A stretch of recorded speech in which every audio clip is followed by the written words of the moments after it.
So ito na mga katoy, tapos na tayo. Ayan, and next week na lang ulit natin i-finishing touches.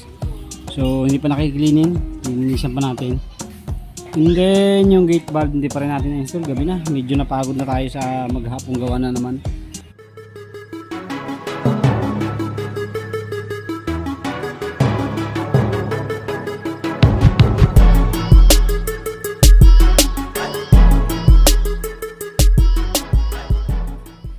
Yo, what's up mga kaduit? Ayan, magandang hapon po sa inyong lahat. At meron tayong pahabol dito ngayon na ating i-assemble. So hapon na, inabutan na tayong hapon dahil may mga ginawa pa rin tayo. Subscribe to my channel. And then yun yung also bagong press pintura this natin. bell icon. Tapos ito mga for output. So send muna tayo ng dalawa ulit. Pang-stock.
So yun na mga kalit yung isang unit natin.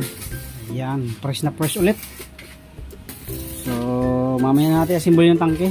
Tapusin na muna natin yung dalawa bago tayo mag-assemble ng tangke.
So yan na mga kapatid, dalawang unit natin.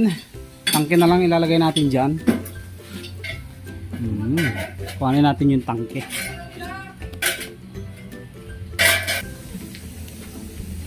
So yan na mga kapatid, ating dalawang unit. Ano na lang yan, gate valve, lalagyan na lang natin ng gate valve. So ito na mga kapatid, tapos na tayo. Ayan, and next week na lang ulit natin ano yan, final finishing touches. So hindi pa nakikilining, lilinisan pa natin. And then yung gate valve hindi pa rin natin na-install, gabi na, medyo napagod na tayo sa maghapong gawa na naman. Kaya hanggang dyan na lang muna, at least madali na ikabit yung gate valve.